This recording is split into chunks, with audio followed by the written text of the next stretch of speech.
Welcome, Hungarians. Let's see, that was just a 6-minute false start. This is KZSU Stanford 90.1 FM, and this is Clean Copper Radio and Hot Topics. Our topic was so hot that we had to take it off air for about 6 minutes.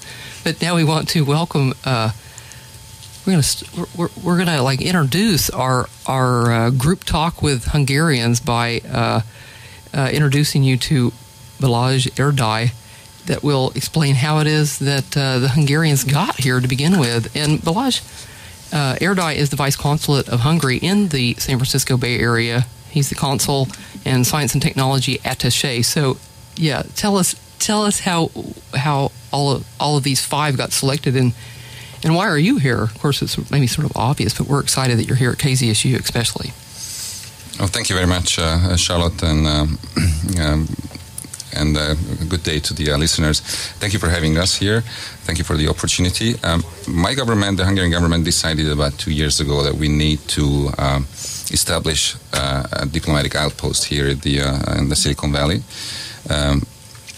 That was the vice consulate that I have been running for these 2 years. And my job here primarily is to focus on the startup ecosystem, to build bridges between the startup communities here in the Bay Area and also back in Hungary and in Central Europe. My job entails, having Hungarian startups coming over here, and my job is to introduce them, to open the first doors, to help them find the right connections, to validate their products, to test the waters. Now, these 5 startups that are the representatives are sitting right next to us. They were chosen specifically for TechCrunch to represent Hungary at TechCrunch. These 5 startups proved to be the best out of an applicant, let's say 45, 50 startups applied, and these 5 were chosen to be supported financially to be able to afford, flying over here and to go to the TechCrunch itself. I mean, they could afford it, but some government help is always nice when the place is so expensive, such as the San Francisco Bay Area. These guys, the founders of these 5 startups, came to TechCrunch. They had a very successful first 3 days on Monday, Tuesday, and Wednesday. And now the rest of the week is spent by going on B2B meetings, finding potential partners, and meeting you guys. Absolutely. Well, we're just part of the ecosystem here, so we're so happy to have you here. And I also want to introduce another associate DJ that's with us. This is Laptop Radio, Michelle. Hello. Maybe introduce us. There was 5 bright, shining new startups, which equate to what, maybe 10 people? There's how many? All of you are 1 or maybe 2, but we'll find out. So we have Takeover, Aeroglass, PublishDrive, SEON, and VR AR math here. Okay, so let's start with whichever you like. Let's chat with Takeover. Yeah, and I'm especially interested in your experience and impression of TechCrunch, and then also, what you're doing. So we'll have a few rounds here.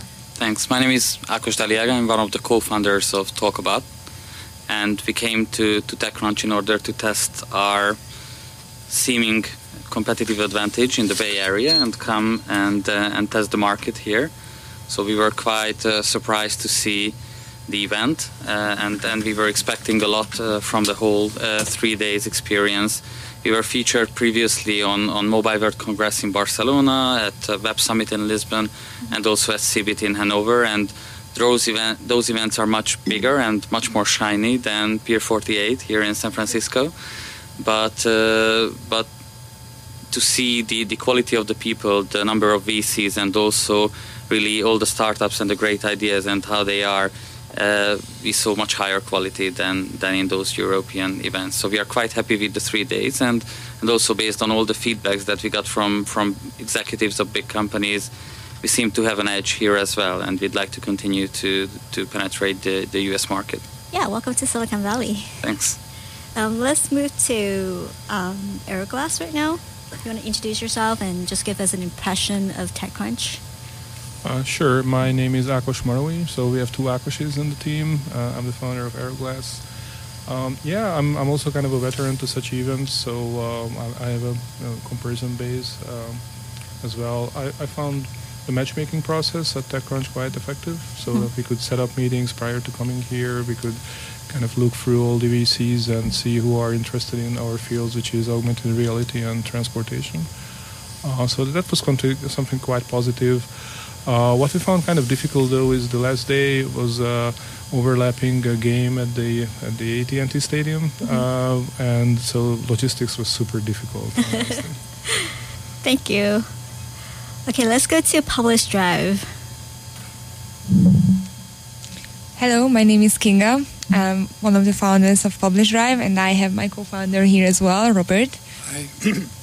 So we actually experienced TechCrunch as a very great opportunity to meet potential partners, even clients as well. So what we built is a platform for book publishers and authors to help them sell globally.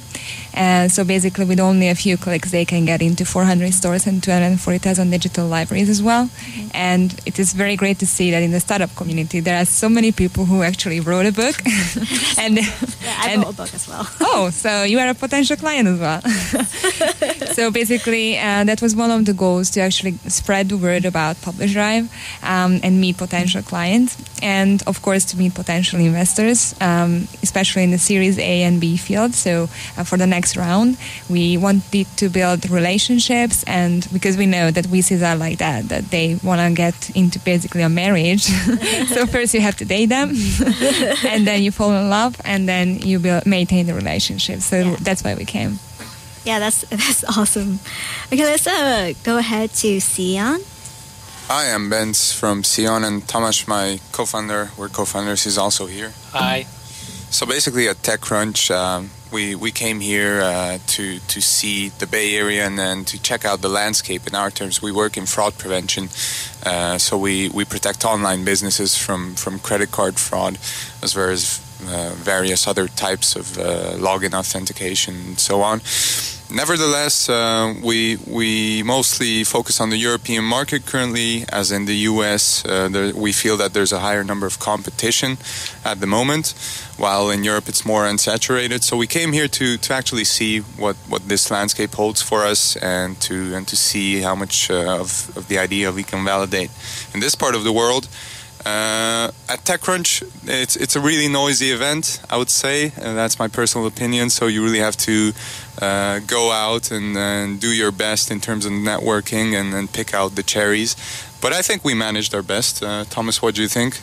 We did well, don't you think?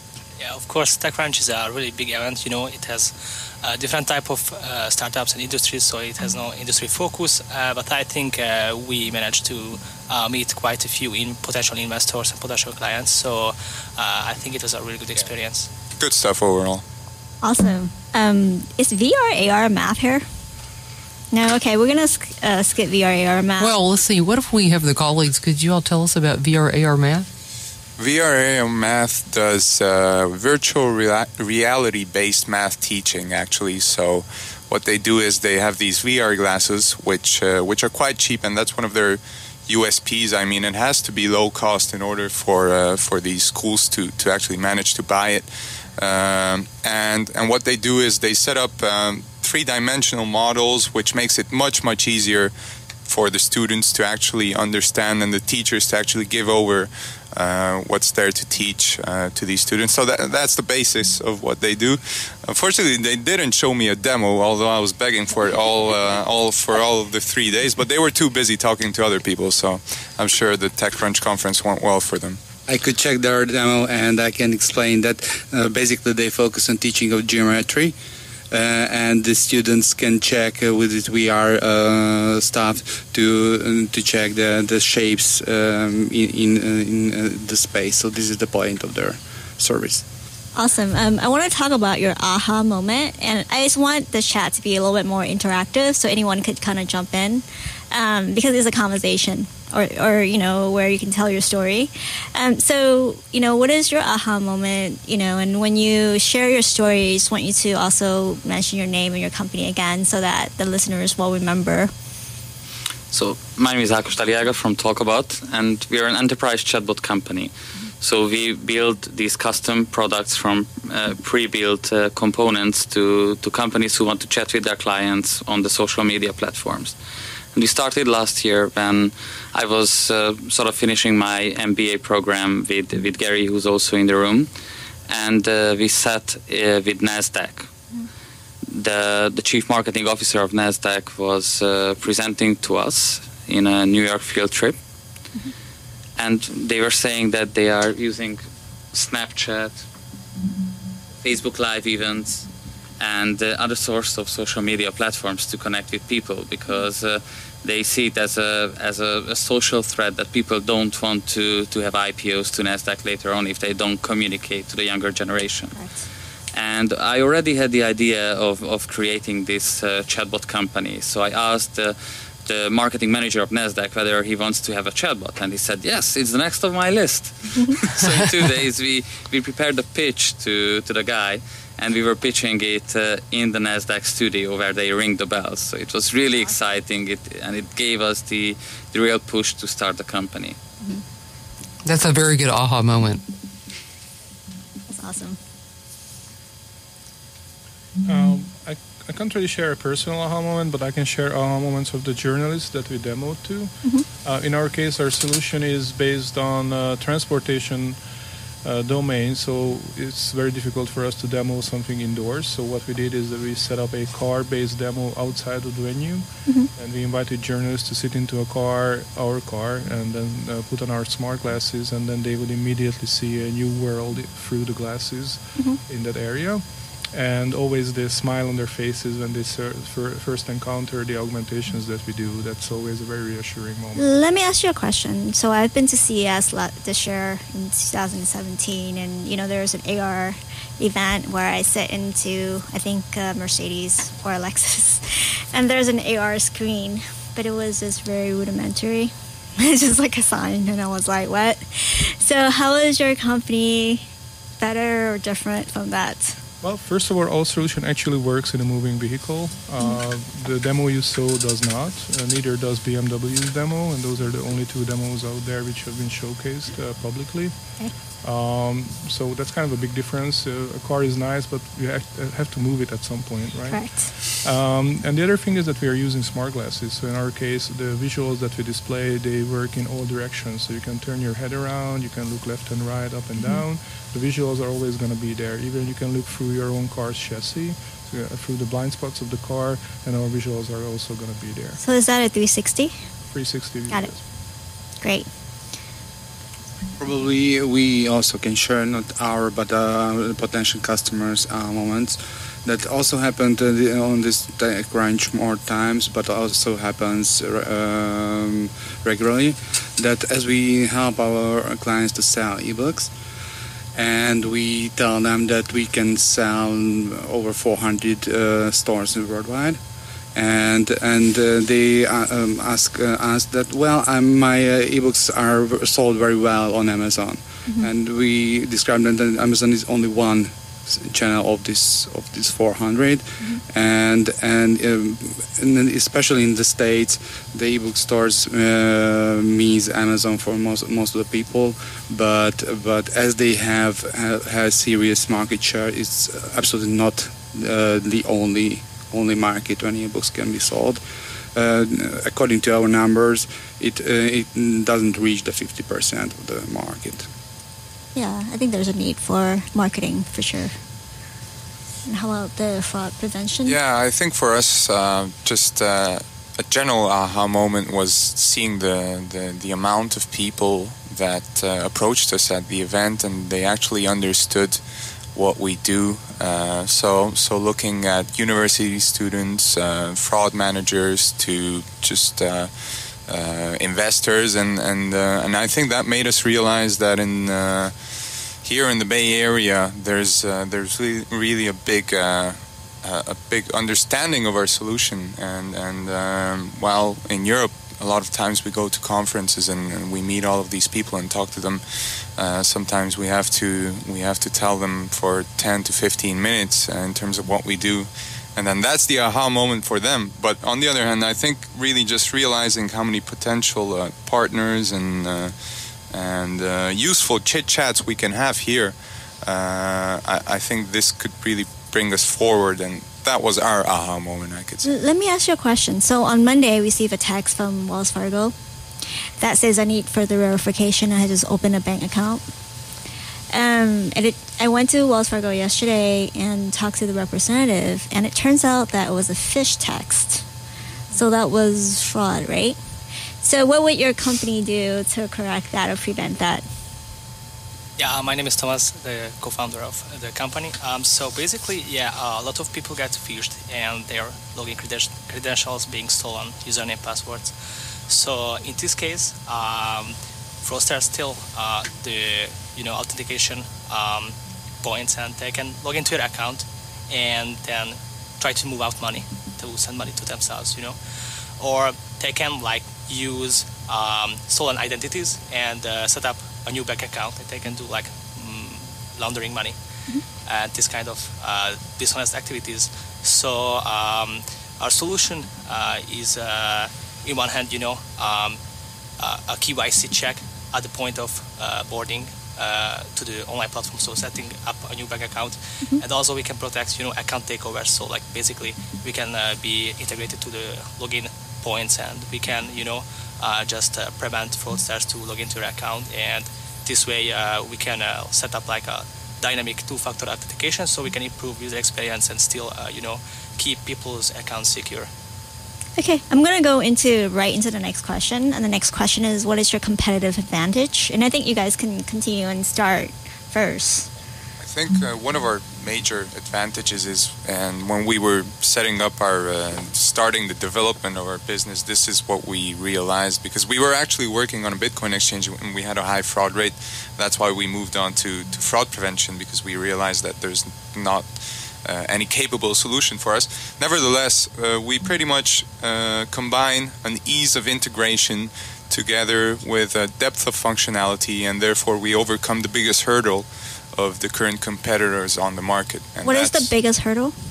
A lot of times it's just it's a hassle to integrate. They have high integration and support fees, and they don't look into as much details as our platform does, and therefore this means that we really have a very simple business model, one single API integration, and we look at all of the relevant fraud vectors when we have to associate risk to a transaction or a sign up or a login, and this is why we're different, I think. Awesome. So I used to work for PayPal as their attorney for more than 6 years. So what they're doing is super awesome. Let's go to the book publishing story. So PublishDrive, what is your competitive advantage? So we built a platform in a way that if you are actually signing up, you upload your books, then everything is totally transparent. So if you are selling it, you basically can see real-time sales data with a nice dashboard, so you can understand much better what's going on with your books.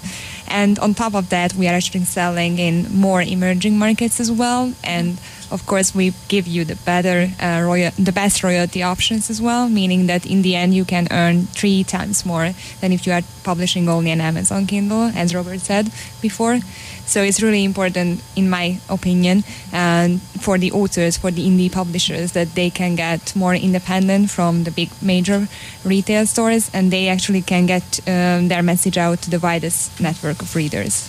So do you market for the consumer, or does the consumer market for themselves? How does marketing work? So right now what we do, that we actually select some titles from our catalog, and we suggest them to the different stores so they can get featured on the front page or even in some featured selected titles as well, which is actually obviously driving a lot of sales as well. So. Awesome. Okay, let's move to Aeroglass. So I think we spoke a little bit about it before. What is your competitive advantage or your moat? Yeah, so our competitive advantage is that in the generic transportation space, basically we don't know of anyone who has a working solution for an outdoors AR. Mm-hmm. package. So that's kind of a big advantage. In the aviation space, we have two competitors who are somewhat similar, not totally the same. So we think that we are kind of moving forward very fast in this area, where other people have been concentrating on other areas, which is mostly indoors versus outdoors. Okay, so speed to market would be your competitive advantage. And then how about Talkabout? There are probably 10,000 companies there making chatbots right now. Exactly. How are you different? Chatbots are really hyped. Just on Facebook Messenger, since last year, 100,000 chatbots were released. And in most cases, the customer experience is not so good, not at all. Yeah. You can just click yourself a chatbot together for free, and it works to some extent. So what we are doing is that we created an enterprise business model. We are not charging our customers per transaction or per user because we don't want to penalize for success. Mm-hmm. We are charging a subscription to keep the platform, the framework modern, plus we are charging for integrations on a project basis. And on a technology level, what is really differentiator is that all these chatbots, all the 10,000 companies, or probably 99% of them, are using the likes of Microsoft or Google or Amazon to do natural language processing. Mm-hmm. We are using, as we sit here, the Stanford language libraries, which is an open source library for about 150 different languages all over the globe, supporting them natively. It's not so easy to integrate these into a chatbot because you have to configure and alter and modify them for the chatbot. But we are from Hungary, come on. Google and all these don't work, neither for the surrounding countries, and most of the companies who operate, they operate globally, so just English doesn't work at all. We are supporting now 8 languages, but we can support up to 150, and it's all built in. So when a company is using our chatbot, there's no data leakage towards Google or Microsoft. Yeah. We are ensuring data privacy, which is a key feature. And besides that, we have one of the co-founders who's a marketing guy, and we are actively researching the chatbot marketing, which is non-existing today. Yeah. That's why we need to research and create a cookbook for it, to know how to engage people, how to attract them to the chatbot, how to retain them, keep the excitement about it, and then how to use it for business conversion ultimately. As I didn't think I mentioned before, just over 1 year, we contracted 13 clients and 1.3 million people used our chatbots in a country of 10 million. So that's a great traction and shows how we are focusing on the marketing and the customer experience aspect. Yeah. See, Michelle and Charlotte, see, I told you these guys are good, see? I'm, in the Valley, and I talk to VCs, and they talk about market product fit, and traction is an example of that. And so I wanted to move into traction, and then talk about VC next and what kind of VCs you guys are looking for. But, if VCs are listening here, what kind of traction do you have? Okay, so continuing regarding Talkabout. We won the competition of Nestle, so we are mentored by Nestle and we are discussing chatbots. Besides the 13 companies that I've mentioned, they are all, by the way, from different verticals. We have a theater, we have a music festival, a shopping center, online real estate portal, and now we just contracted last year a bank who's ordering not 1 but 3 chatbots, one to contact with their clients, one for their internal bankers to access internal knowledge base, and the third one for IT help desk. Mm-hmm. And we just contracted also the national gas utility provider, who's also a major client, and they will serve all the Hungarian citizens and automate the customer contact with a much better user experience than before.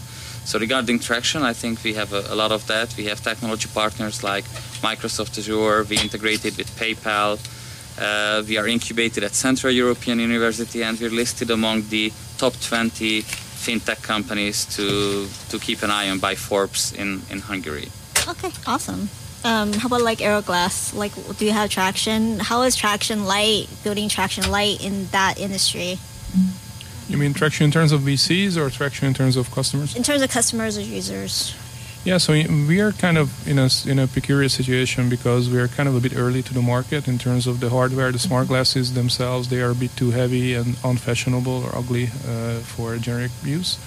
So therefore, first we are targeting professional use cases where these kind of pushback points are not that strong. So we are building up our customer based on the niche markets first, and then we will spread into broader markets later. Okay. How about the ebooks, PublishDrive? So we published over 34,000 ebooks so far, and it is actually coming from over 1,400 publishers or authors. And sorry, I just checked yesterday evening. Currently, we have 1,450. Okay, that's even better. You can see the traction is always coming up. So yeah, and then what we can see that we are actually partnering with some cool and big retailers like Apple, for instance. So when we were still in beta with our product, we actually got featured as one of the 10 companies globally who are featured partners of Apple, which means that if everyone is actually looking for a partner how to publish on iBooks, then we are on the FAQ side of Apple, which is pretty great. That's awesome, yeah. And then we were invited by Google to their accelerator program this summer in the Valley. So we were really lucky to be here for 3 weeks, and then we could actually get to know the market much better, and hopefully it will continue later on as well. Yeah, that sounds awesome. And the payments company SEON? Yeah, so we got our first investment this year, January. We released our product in February, and since then we could board more than 130 customers, but it's B2B, so it's quite a few. And we have paying customers. We grow really fast. We already have multi-million transactions going through our API a month, and we have just finished our second round. So we plan, to set up a business development office in Western Europe or in the US. Okay. Yeah, just jumping in there. In our industry, the sales cycle is really it's 6 to 12 months, so that's considered long, and that's something that we have to make sure that our investors and our partners always understand, and that they keep this in mind, and therefore we're really happy that so far we've managed to get angel investors on board who actually understand this and are willing to help, because we've seen, or beforehand we've been in touch with a couple of people who were not so understanding of this fact. So, everyone is always looking for a VC, and VC gets to select the startups that they wanted to invest in. So let's just flip that around, right? If you are the startup and you have more leverage than the VC, what would be your ideal VC like in terms of characteristics or some examples? That's a tricky question. What if there's any VCs online, then on air, then close your ears. No, so far we've been in touch with angel investors because the terms were better in this early stage, but at a later date, we definitely want to go for VC money. And I would say that, like I said, to be understanding and to not always be pushing of the firm, even though I would say there's a constant tension of how should I phrase this? Constant tension between what the founders sometimes want and what the VC wants. Not in terms of value of the company, but I would say the VC firm is always looking to have the highest valuation, and sometimes I would say there could be tension. But nevertheless, like I said, if the VC accepts that we're the right people for them and we're the right people for the company itself, for the business, then I think that we can overcome these potential tensions, and then it could be a very healthy and a very great path for the business itself. Mm-hmm. Also, in my opinion, it's really important VCs to be transparent and say no if they think so, and don't just keep up talking and just wasting time. I mean, it's not wasting always, but they should say no if they're not interested. You mean they're looking on their phone? How about you guys? As Kinga mentioned very well, this is something like a marriage or a love relationship. So there has to be chemistry with the VC for sure. We've had many meetings with VCs, and some of them were demanding for us to change the pace, the expected pace of business development by doubling it or cutting it into half or things like that. And then we went home and thinking about their demands, and then we just said, no, that's not us. Yeah. We want this kind of business development. So I think every co-founder and every startuper has to be really strict on what's the strategy and where they want to be. So we're looking for an investor who understands this, who believes in us, who believes in the team, and then who's not handling hundreds or thousands of companies. So the investor may add value as well. And then I'm not yet talking about smart money, because I don't expect any VCs to specialize on chatbots in this stage. Yeah, for us, it's somehow very similar. So obviously chemistry is really important.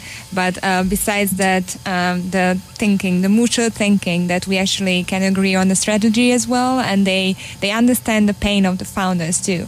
So many VCs, what I actually heard from other startups, when the things are going bad, then they are just trying to somehow avoid any loss.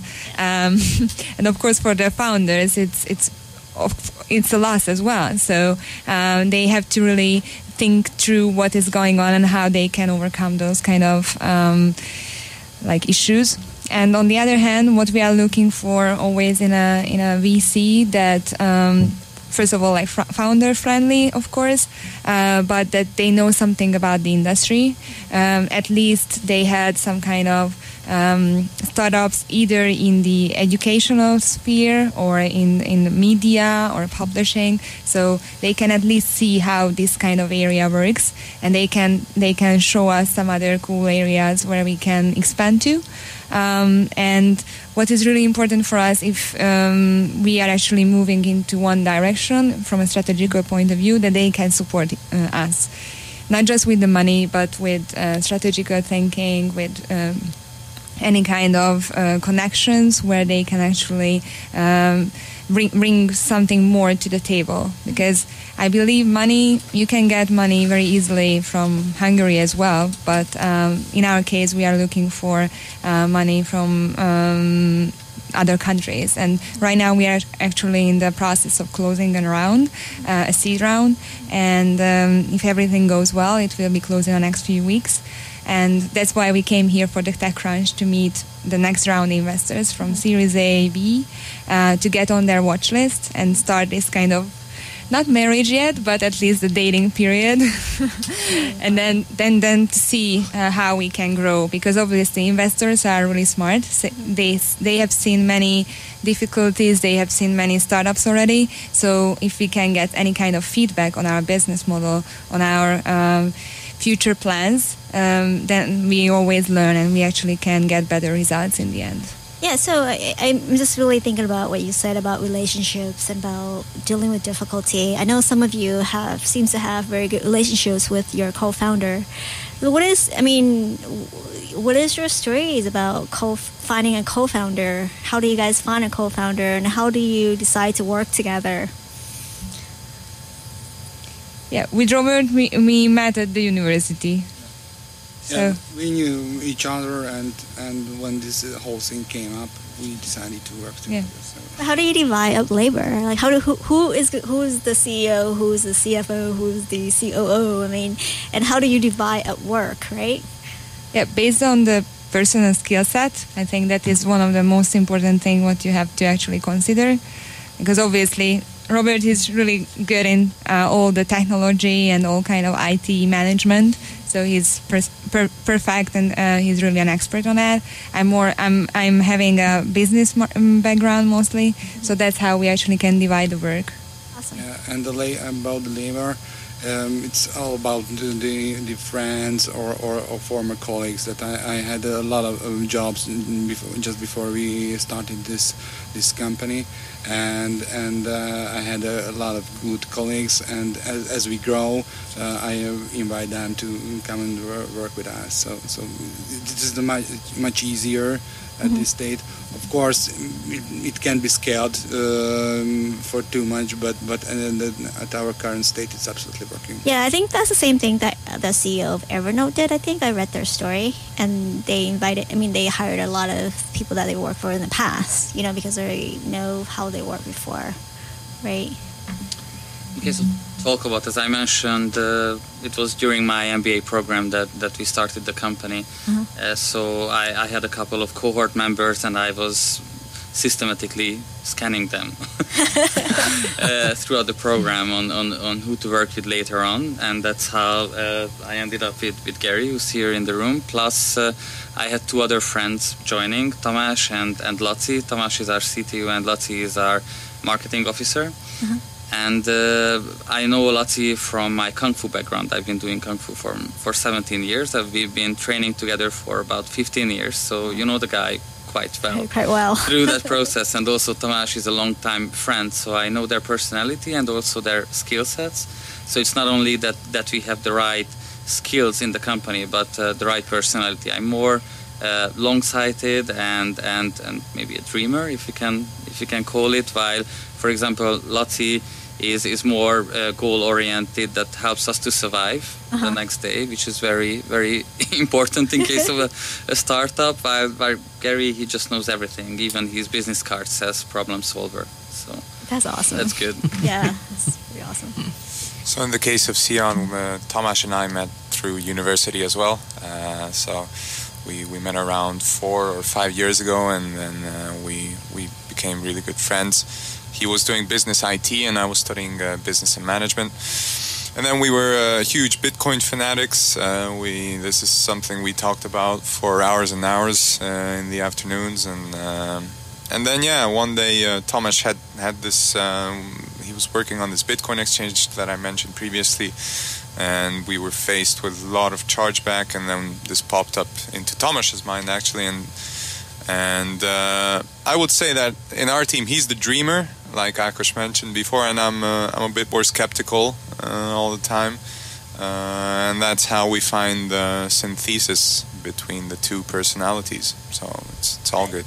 That's great. A lot of founders, like when you found a company, you go through different mistakes, and you might not know how to get money, like at first, at the beginning, or you might not have enough to eat, or you might not know what to do and get stuck. I mean, like, what is your biggest challenge that you have to go through personally, I guess?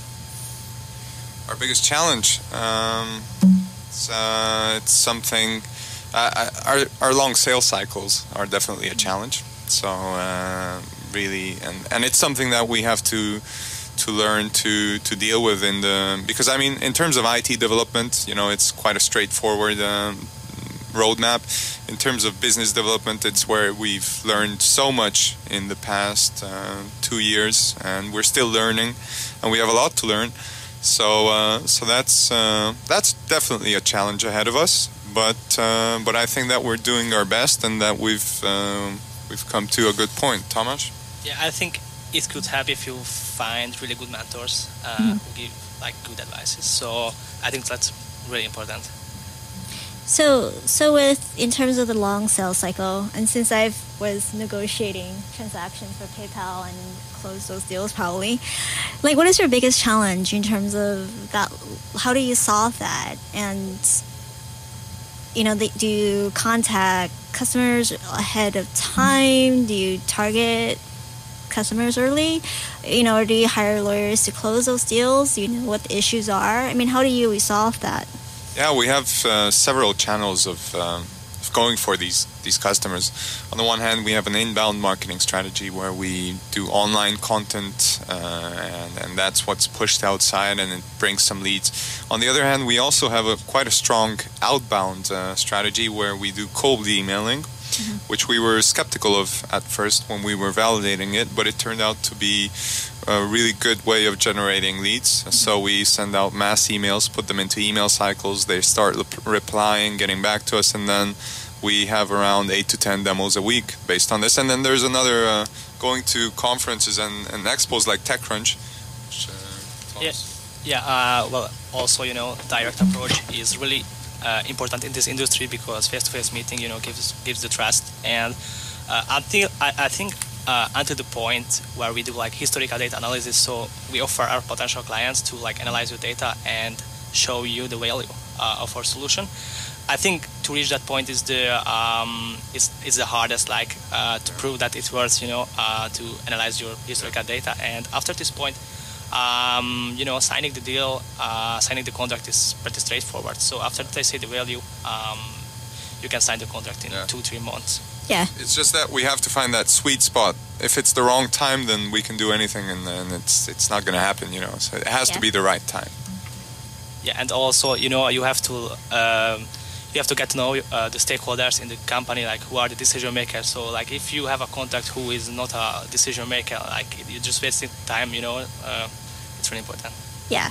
So I think there are a few fintech newsletter, like payment tech and fintech companies around here that you can contact, and most of the people there are industry leaders.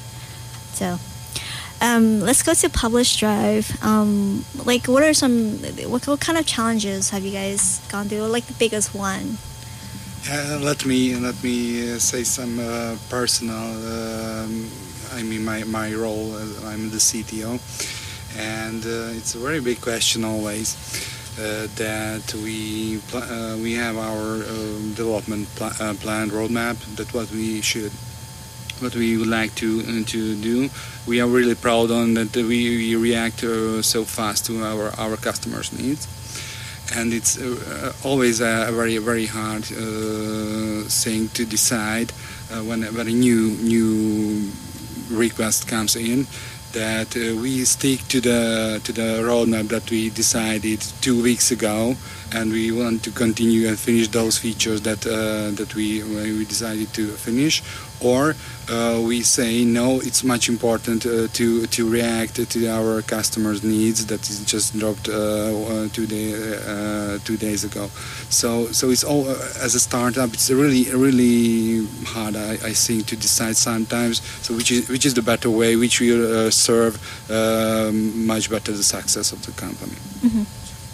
Yeah, and from the business perspective, because I'm a CEO, so I have other kind of challenges, of course, to build the trust towards the company. So obviously we are a startup, and we had no clients, of course. So we had to first really be persuasive and really find the first testers and the first clients who actually are open-minded to work with us. And it's not that easy if you are a startup and you don't have any money flowing in, any revenue coming in yet. You don't have a perfect product either, so it's like still in its infancy phase. But then you really have to work hard to actually put the whole product together, and then to be genuine towards your potential clients. Yeah. Because I personally believe if you are communicating all the kind of either issues or any kind of redundancies, then everyone can actually understand it, and they will be pretty much straightforward with you as well. And if you are honest and genuine what you want to achieve and how you can actually generate value to the other person, then they are willing to work with you and try to support you. And that's why we are really trying to keep our customers in this way and identify who can be an ambassador for us. Mm-hmm. And I think that is the next challenge, to actually bring this whole ambassador type of way of thinking in our whole customer base, and especially for the States, because what we can see that most of our new clients are coming from the States, but still we have some issues around whether we are a trustworthy company, because we are still new in this industry. Mm-hmm. And they can see that we come from Hungary. Mm-hmm. Many people in the US, they don't know where Hungary is, so they just see that we probably have to look at what we can actually read about Hungary and who they are, whether they are trustworthy. And I think we are doing a great job in that. So we really try to support all the clients, and somehow we are building the country image as well of Hungary, I think, which is great. So that's actually all of us have this kind of mission. because we cannot really say that we are not from Hungary or we are from the States, because obviously everyone can hear that we are from another country. Yeah. I think in short, the biggest challenge is time, the time of the co-founders. When we started the company, everybody had a full-time job. We are all in the age between 30 to 45. Mm-hmm. And for example, myself, I worked for Hewlett-Packard Enterprise, a full-time job, which is quite demanding. Yeah. Then I started to make time. I started to develop a second full-time job. And then eventually I had to leave the company at the end of May, surrendering my company car, my company paid phone, my salary, all the infrastructure behind, and then fully focus on the company. And luckily, because we have such attraction and the company is really kicking off, all the 4 co-founders are now full-time, focusing on the company. And now we still have to be really selective on where we spend our time and what makes us efficient, especially that now we have to feed every month about 15 full-time employees. Do you think money is more important than time, or time is more important than money? Well, if you have time, then then normally you need money. if you have money, then you don't have time. So it's always a trade-off. Yeah, if you have the money, you are hiring people. If you have the people, then you need money again. I think time is more important in that sense, because it's a resource what you cannot get more. So it's like from money you always can get more. You always can earn more money somehow or get the money in different ways. But time is my wife always tells the story when she wakes up at 3 a.m., comes outside to the living room, and I'm on the phone with one of the other co-founders working. And then at 8 o'clock I go to work. So yeah, I think the other thing, what you actually just mentioned, is work-life balance. It's not that easy to achieve, because obviously if you are a startupper, then everyone thinks that you are always available because you are working hard all the time. So it's very easy to just switch off your mindset from any kind of business-related things. So even if you are going out with your family and with your friends, it's not easy to switch your mindset to any kind of like the life part, not just the work part. All right, everyone, how many hours do you guys work?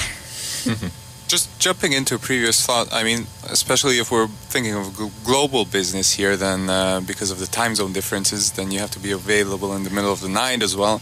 And if we're looking to build leads overseas, then we've had some middle of the night demo calls and product showcases. I don't think any of us work more than 24 hours a day. Me neither. I may agree with you. I wanted to jump in a little bit about culture, because we talk about our personal challenges in terms of different roles, different giving up jobs to do this, and finding co-founder. How do you build your culture, and when do you build your culture for the company, and how did your personality or what you value influence that culture? So in terms of this cultural discussion, when we were at the Google Launchpad Accelerator program, we had a full-day workshop about what our personal motivations are. Mm-hmm. And we basically built the whole company culture and the value proposition as well based on that personal motivation, what we as founders have. Which was really interesting, I think, and it really showed that basically without the founders there is no culture what we actually can build without the personal values of the founders. Mm-hmm. So every day when we actually show up in the office or we just talk to other people, they can see basically the whole company's culture. So what is your culture? I mean, when your employees come and they see you every day, what do they see? I hope that I see that I slept enough, which is not usually the case. Well, I try to be very open and friendly, so I hope that other people think about our company in this way as well, mm-hmm. that we really try to be there and support them and get them to the next level, because that's why we built the company, to actually create value for others as well. What are your top three values for the company? Yeah, global, open-minded, and... Transparent. Transparent as well. As I see, our customer really like us, as we really transparent, we really truthfully. Even we also sometimes make mistakes, but always we are always honest, and we really see that our customers appreciate it. Mm-hmm. So we believe this is the key of the longer term type business.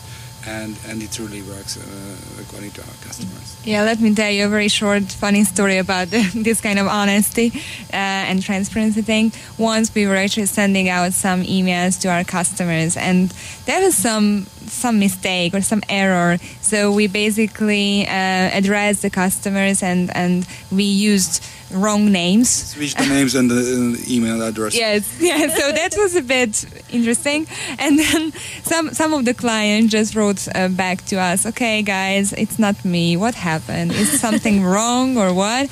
And then I sent out another email. Sorry, guys. Well, it's Friday afternoon, so mistakes happen. Sorry, we will never do that again. And they were just sending back some messages to us. Okay, guys, we really appreciate your honesty and keep up the good work. We like you. And so it's pretty good. If you are honest, you can actually just build the relationship this way as well. So no one is perfect, and we accept that. That's awesome. Very good story. In our case, I think it's very important to set the right culture from the very beginning. I remember we had a potential client in the second month of our operation. We are a private limited company with a capital of $10,000 roughly, and one of the multinational companies sent us an NDA with every breach demanding for about $50,000 per breach, and then we just send them that okay, first it's unlimited term, which doesn't make sense in IT at all, and if we fail our NDA, we will just go bankrupt because so it doesn't make sense. Why don't we do any other types of guarantees? And eventually we didn't sign the NDA because it just doesn't make sense. And they said that 95% of the companies sign it without a question. And we told them that, well, we don't want to do that. We even canceled one of the customer contacts because the client side project manager was demanding things that were unfair in our viewpoint, and we didn't want to submit to unfair requests, so we canceled our contract. It's very painful for a client, but to be honest to yourself, I quit Hewlett-Packard, a multinational company. I'm building my own company, and I want to enjoy myself by doing this. So I want to work with clients who are nice. Yeah, so you're authentic. How about you guys, Sion? Yeah, for us, we started developing around 2 years ago, and we had one developer back then. Then later on, a year later, we had 2 developers, and now we have 5. So as this roadmap was going, we, from the beginning, we didn't set down typical company culture and company values, but it just built upon itself, so to say. So trust is a very key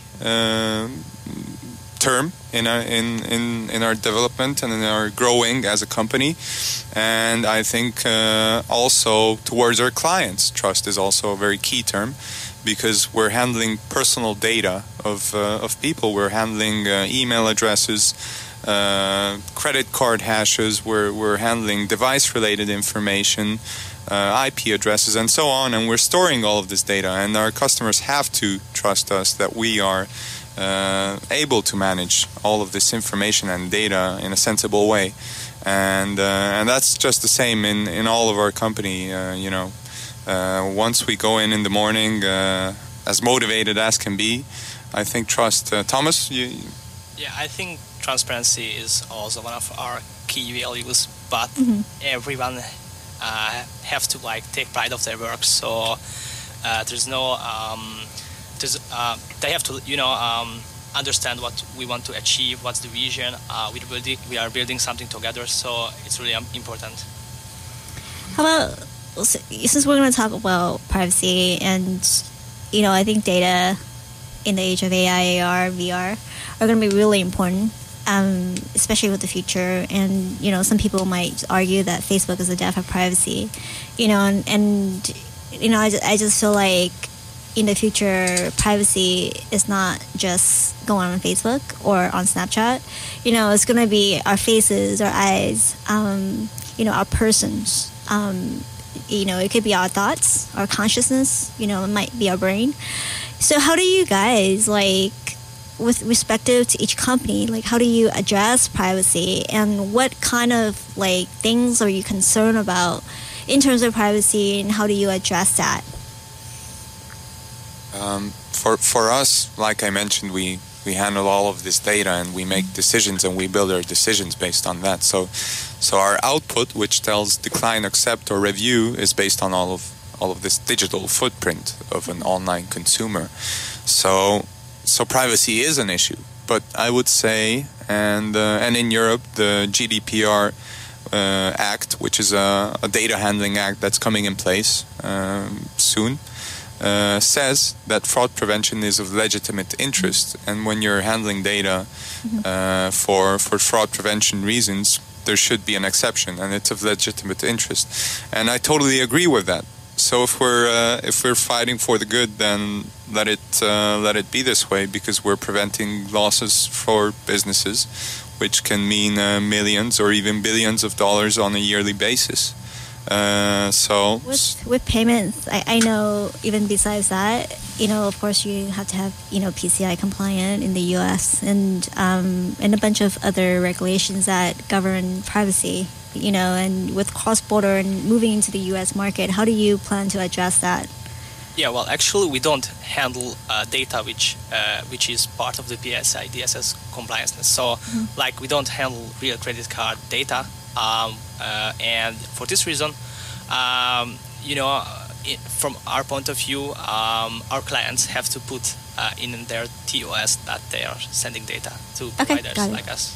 Also, we're registered data handlers, and we fall under the EU Data Handling Act. We're registered as national data handlers in our local ministry, and our Amazon Web Services are also completely fall under this radar.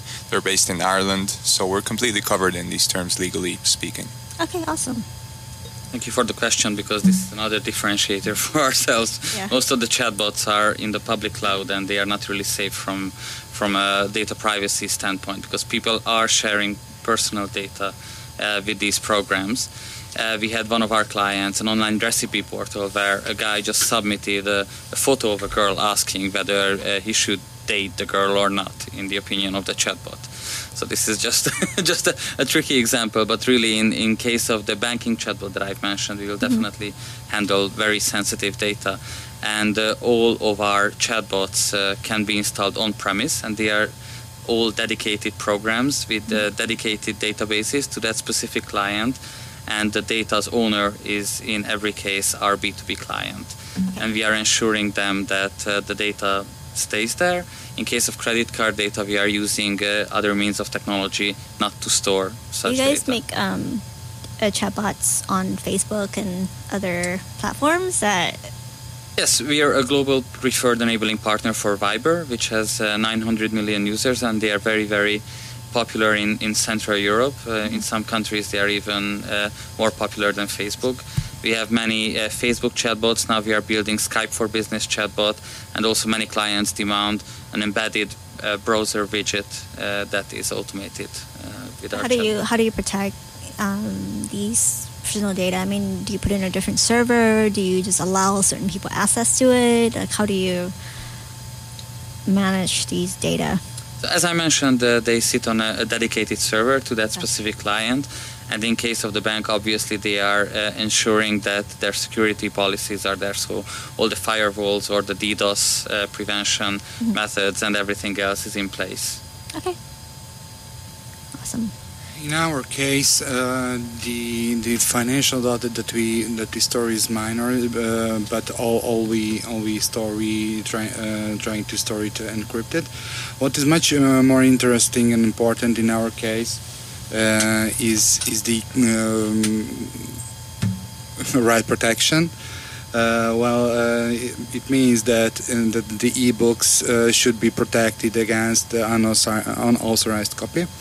and we always use this kind of technology that used in the industry, the digital right management. So we do everything for our customers to keep away their content of illegal copy. Okay, so you have to basically comply with the DMCA. Okay. How do you filter the hiring of your employees? Like how do you prevent, yourself from hiring like a bad apple? You mean like how we? Yeah, when you hire people, how do you filter them? And do you read people? Do you ask 1 or 2 questions? Do you make sure they fit into your culture? Or do you ask them in general, like, what's your 5-year plan? And like, think about how they answer that, and then just filter them that way.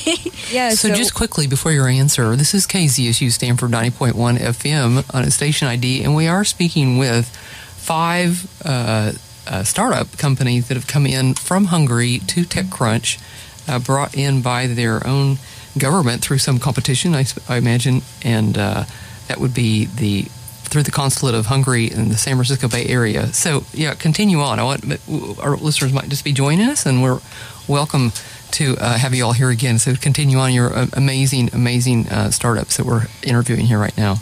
Yeah, remember to say your company name and your name, so that I think there's different listeners like all along. Yeah, Come and go. The commute hour you're now into. So my name is Kinga, and I'm from PublishDrive. And the way how we actually hire new people is that we really look at the personal skill set and the personalities as well, whether they are fitting into the culture of the company. Because obviously people can be very smart, very brilliant, but if we cannot work with them because they don't fit into the culture, then it's really detrimental for the company.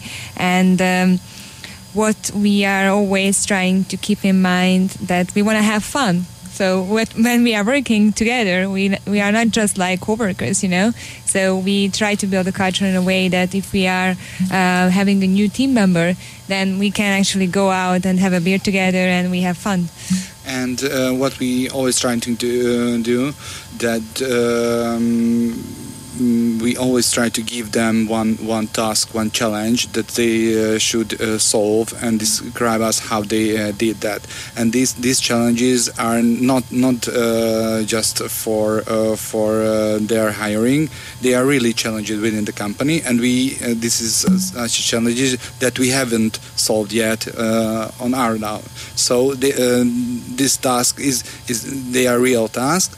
And for that we waiting for the solution. And what is the most important in that, we not really checking the solution itself, not the result of their activities is the point, but how did they try to solve this issue, this challenge. This is what we check. So if they checked all the possibilities, did they flow was rational. This is what we try to check. And if it is that we like them, if it wasn't, then we don't. Yeah. How many people have passed that test? Well, as I remember, we have now 2 people who passed this. Wow. And it was 5 or 6 person who got such challenges, and you can count it that was about 4 who couldn't solve this in the right way. Is there a correlation between their education and whether they could execute on their job? Yeah, I think so, because in our case, at least in my studies, when I remember back, we weren't taught in a way that you should solve the problems. I was lucky enough to have a math teacher back in my grammar school, when basically she gave A grades just because if you solve the problem in less steps or faster than anyone else could do. But then when we switched to another math teacher, they basically said that, oh yeah, you solved the problem in a different way. Well, who cares? You should just sit down and don't interrupt the whole lesson. So it really depends on, I think, on the people and on the mentors, because teachers are mentors in this way. How they show you how you could actually behave in the world. And personally, I really believe in the growth mindset. So I think if people are curious enough and they are smart enough, and they have the passion towards solving problems, then they can learn basically everything. If they can get the right mentors who can show them where they can actually grow, and they give them the right tool sets and toolkits as well for that, then I personally believe that all the bright and motivated people, they actually can learn and grow with the company. Yes, and I think this is the other very important thing, that all the people who are we are working together in our company, that it means 7 full-time people and some part-time, that they are absolutely motivated. So they always seeking for a job what they need to do. So they don't need it to told that what you need to do today or tomorrow. They always seeking for tasks for a job. So we as executives don't need to guide them day by day, or check back. Have you been working yesterday or not? There's absolutely no such situation. Yeah, I think the best people that you work with are the people that you don't need to manage. Right? Yeah, micromanagement is really not a thing for a startup. They're like kind of own up to actually manage themselves. How about you guys? Yeah, I mean, like I said, trust is a key. So we definitely we have 5 developers at the moment, and the rest is us pretty much. So trust is a key for us. And when we're recruiting new people, we always go for, or in the past we've gone for a couple of juniors who our senior developers can really take a hold of and sort of give over the company culture to them. And it's worked out for us so far, but usually we try to observe the pool from closer friends or people that we know. So sort of through some previous relationship is how we get these people. Let me ask you a question. I heard that developers have their own personality. They might be antisocial or have ADD or whatnot, right? So how do you work with developers with that kind of personality? Yeah, we currently have a developer who is not willing to come into the office, but he is extremely productive, and we haven't found a way to solve it, but overall, I would say it's not a problem, because he's one of our most productive people and also one of our most knowledgeable people. So we're happy. If he's happy, then we're happy. So I mean, it's totally not a problem for us. Yeah. Great. My name is Auggies Award. I'm one of the co-founders of TalkAbout, which is an enterprise chatbot company. And I think it wasn't mentioned that there's a global lack of skilled resources.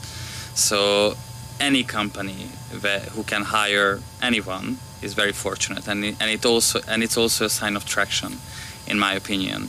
About half a year ago, we started to post job application forms to our webpage without the money or the intention to really hire. Just that we saw that we will need such skill sets in the near future or in the mid future. And we're really lucky, and it's a great sign of market traction for me, that sometimes every week, but at least every month, we receive voluntary job applications without doing any recruiting activity. And then if somebody is motivated enough to do that and accept that he or she will work for a startup who doesn't have the nicest office, the best coffee, or the biggest selection of buffet lunches, like, for example, in Google offices, then normally we try to give a chance to that person, for example, with a trial period. Then it turns out if we can work together or not. In general, startups can hire juniors, as mentioned. And in case of juniors, you really have to look at the personality and the core skills of the person, and not really the knowledge that you can use the next day. And then accept that the person probably applied for their job because they can they can share the mission, the values of the company, and they want to grow with the company because they see the growth potential. Yeah. So we really have to keep an eye on them and keep them happy, as Bence said, and help them to grow with us. So in terms of growth, of course we want our company to grow and we want our employee numbers to grow or the growth for our employees. So in terms of personal growth, and with that growth mindset that Kinga mentioned, what kind of things as a founder that you wanted to grow in and that, in the next 2 years or that you're currently working on to grow yourself, right? So what are some of those things? Well, there's a lot. It's a big question. You're starting from an idea, then you want to build a global company. So you just take the skills to develop the idea to an MVP, and then get the market traction, and then build an international organization while keeping up the quality. But it's not just about company growth, right? I'm just talking about personal growth as a founder, right? So you're supposed to grow along with the growth of the company. So, and as a person, I don't know everything, and I constantly have to work on myself to grow, right? Like either I'm, working on my communication skills or being more kind, being more transparent. I don't know what it is, but, what are just one or two things that, or even working on my time, to make sure that I play and then I work and, meet certain needs, and like what are some of your, as a founder, what are some of your growth things that you work on? I don't know. What I do is I try to be really open-minded and look at any feedback what we got. Whether we are too expensive, sometimes somebody else says that we are too cheap, or we are not good enough, or we are really good, or some employee feedback. Whatever feedback you have is really valuable, and you should take it very seriously, no matter who gives the feedback. So I try to have super sensitive receptors regarding everything, and then work on it. On the co-founders level, we just started to work with a coach, which is I think pretty unusual for a 1-year-old startup, because we have high growth, 15 full-time employees, and we are handling this huge demand. So we really have to keep an eye on the soft skills and the personal growth of that. But to be specific, maybe the others can help. I would completely agree with Ákos. Something just happened to our sound, so that's why I was a bit off. So I'd completely agree with Ákos that what he just mentioned is very, very key. It's a big roadmap in terms of development, personal development, and to think about. That we started pitching to people around a year ago or a bit over a year ago, and how much our thinking has changed in this past 14 to 15 months. I think it's just it's a journey, and it's a journey that we're all on. I think if I'm speaking for all of the people in the room at the moment, and we have a long way to go. But nevertheless, I'm really looking forward to it. I'm enjoying it, so it's great. Let me share a personal story. Here is Robert, CTO of PublishDrive, the ebook distribution company. So I work as a developer for years, and then really like coding until these days. And when we started this company, any issue or any things came to the picture. My first task was to try to write something code to manage it, to solve it.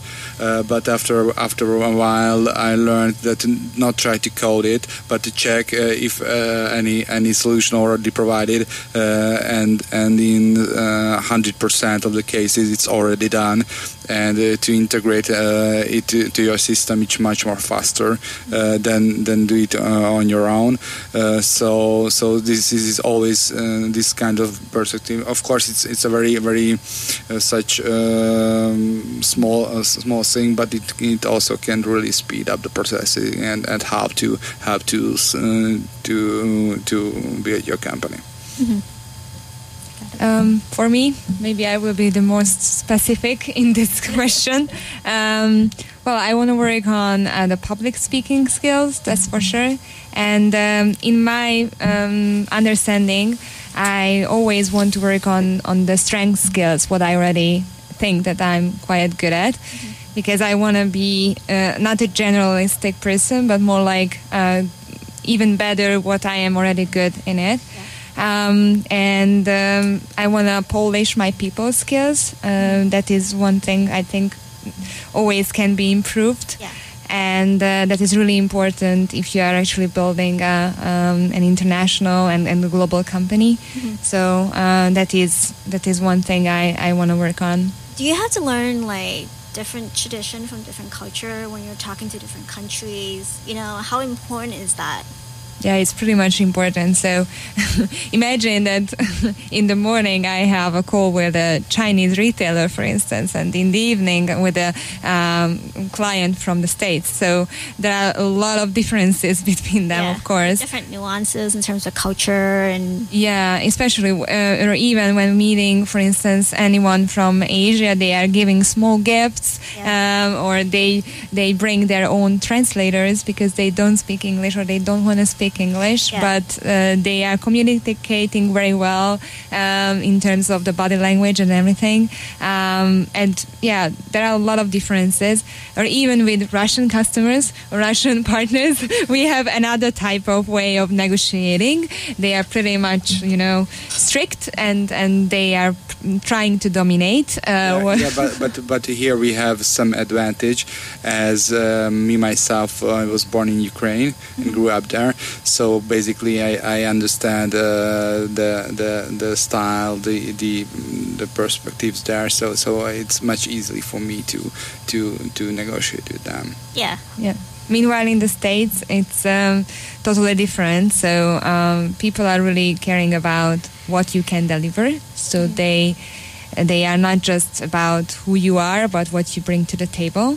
And actually, in many cases, when we meet some new potential partners, they like the fact that we are from another country. So for them, it's a bit exotic. So they can learn from other cultures as well. And that's why we try to share some parts of our culture, like gastronomy or any kind of cultural things. So they can learn what is outside of the States. And they are pretty much open-minded for that. And of course, we can learn from them as well, because every part of the States is different.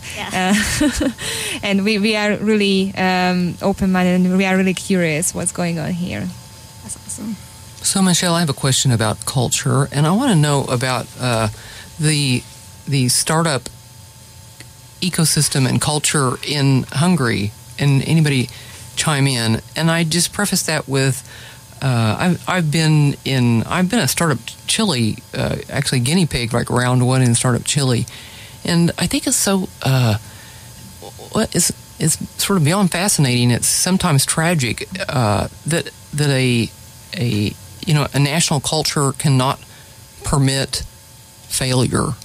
But of course, in Silicon Valley, I can honestly tell you that there is no such thing as failure. If you even use that word, I mean, from here across the whole Bay Area, you can see everything is an iteration going forward. And so I think that different cultures can really fail the founders, and the innovators in that respect. I'm just wondering, for all our listeners out there, what's it like? What if we want to go and take our startup to Hungary, just because it is in Central Europe? I will put a map on our website so that everybody that's listening will know where Hungary is. And it's such a fabulous country of such integrity to all our listeners out there. I know Hungary well, and I commend everybody to Hungarian startups for that reason, and it's all resonating right here in this conversation. But yeah, tell us about your startup ecosystem in Hungary.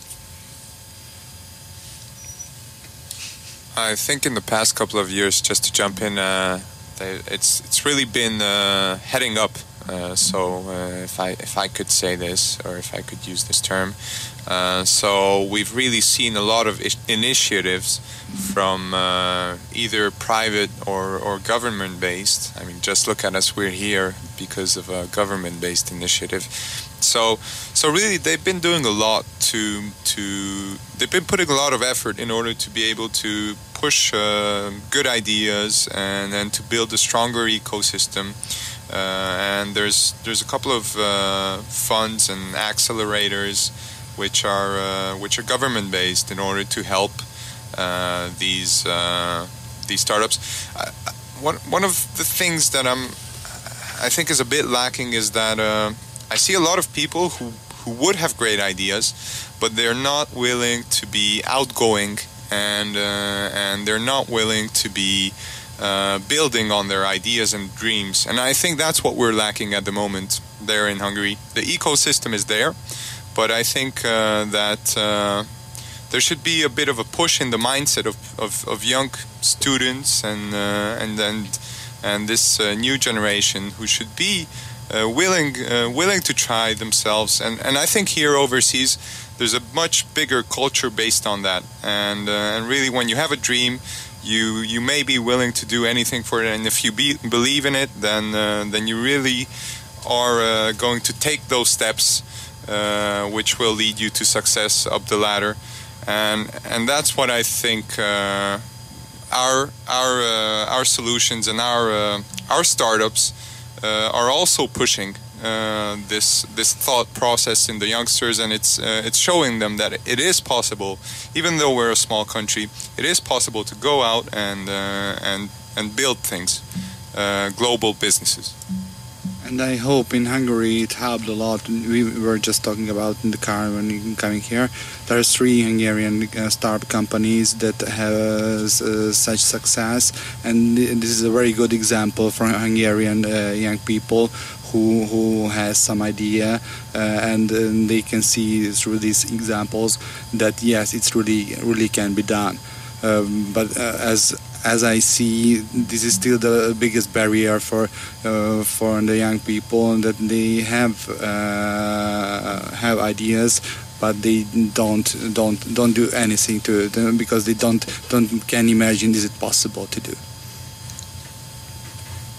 Yeah, well, I think there are some successful startup stories from Hungary, and I think what we can improve a bit, that those success stories and the knowledge what people actually gain from these kind of startups can be shared much better among the whole startup ecosystem, because this is one thing that the government supports it with money. But startups are not really, government related, so they should be thinking totally differently than a government. So I think they could learn a lot from the successful startups, and if we are supporting each other and sharing all the knowledge what we've learned, that is one thing when we actually can take ourselves to the next level. And that's what I actually saw in Estonia, which is I think one of the most innovative countries in terms of the startup ecosystem. And if we can learn that kind of attitude, that we share all the knowledge between each other and the contacts, and we try to support each other, then I think we are on the right path already. Yes, attitude. Positive attitude. Yes. I have to disagree with Bence. I'm sorry about that. I don't think the ecosystem is there. Accept that. Totally accept it. Thanks. Hungary started a few years ago to systematically develop this innovation culture and to promote startups in the country. And there's no real venture capital culture in the country, so the competition of market-based VCs is not there yet. The amount of seed rounds and Series A monies that they put to the table is much smaller than in the States, and also the terms could not survive here, for example in the Valley, because they are non-market based. And also many private companies start to create incubators themselves. They are putting in some money, but they treat it as CSR or PR activity, and they are actually locking down startups rather than helping them to really grow on a global level. And they look at it as really a PR activity, or maybe hiring people from the startups. And I don't think it's really good. They don't have the genuine intention promote startups and grow them globally. I think there's still a long way in Hungary until we can really have a strong and flourishing startup culture. But we're getting there. It's on the right path. And Balázs, you have any comment on that from the government point of view? Yes, I have to agree that the Hungarian startup ecosystem is more and more vibrant. There's a lot of there's some pieces missing. There's a lot of pieces that need improving, but there's a good amount of enthusiasm in the community, and it's improving real fast. And when we have these bridges to Silicon Valley, to the motherland of innovation and startup ecosystems of all that, then there's a real chance to not only progress in our knowledge, in our learning, in our experience, but also to have an avenue for those most successful and most promising Hungarian startups to aim at the global markets.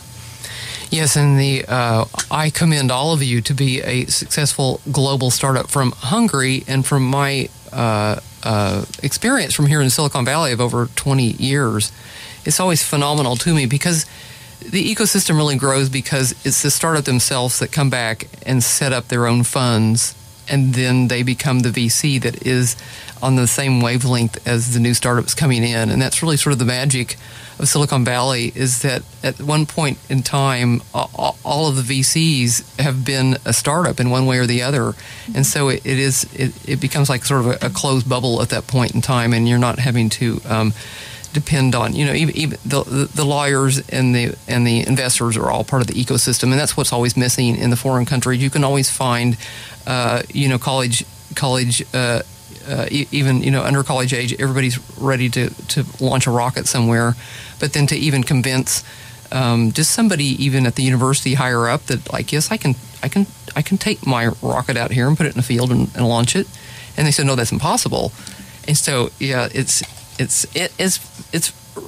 really heartwarming to know that you all are here from Hungary, and that there is such a there's promise in Hungary, and I have such huge respect personally for Hungary because some of the world's greatest minds and physicists have come out of your universities and your schools there.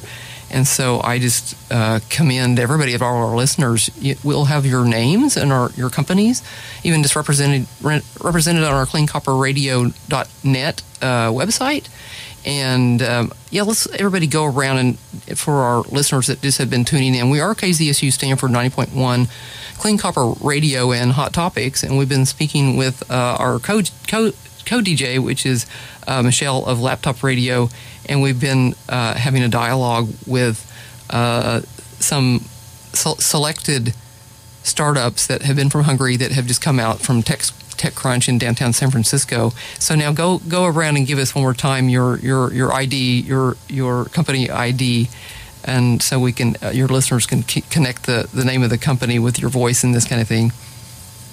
I'm Benz, and we're from SEON Technologies, live from Budapest. I mean, from Stanford, but we are from Budapest. And SEON is SEON. Yes. Yes, exactly. Yeah, so what we do is we provide APIs for online businesses. We collect customer transactional data. We enrich this data from open and social sources, and we use machine learning to create a fraud score which identifies suspicious behaviors.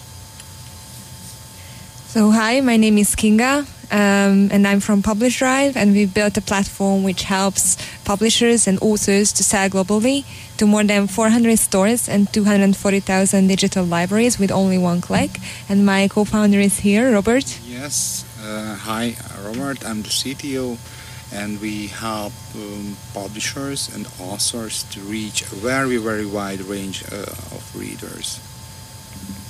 My name is Ákos Taliaga. I'm one of the co-founders of Talkabout, which is an enterprise chatbot agency.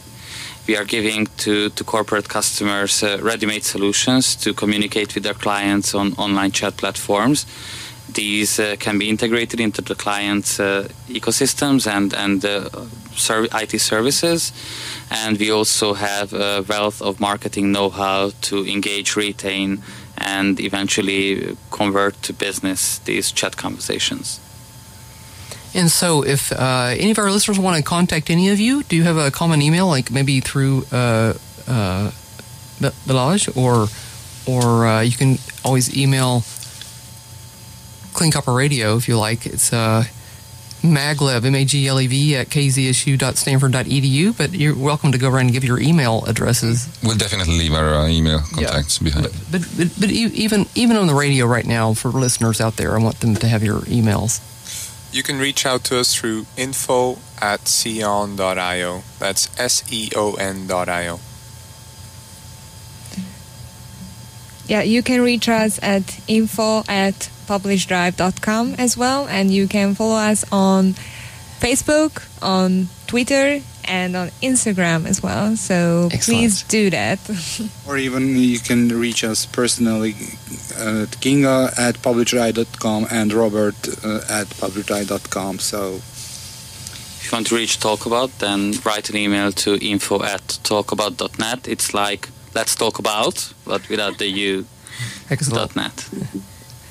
Okay, well, we're really excited for all of y'all to have been here in our studios and to have gotten this far. I imagine that now you go back to Hungary soon, but we hope you are able to come back and visit often, or maybe we export some entrepreneurs to Central Europe. Yes. Thank you. Yeah, Thank you for having us. Thank you, Michelle. Thank you, Michelle excellent moderator? Yes, he's fabulous. Thank you so much. Thank you, Michelle. You're welcome. Thank you, guys.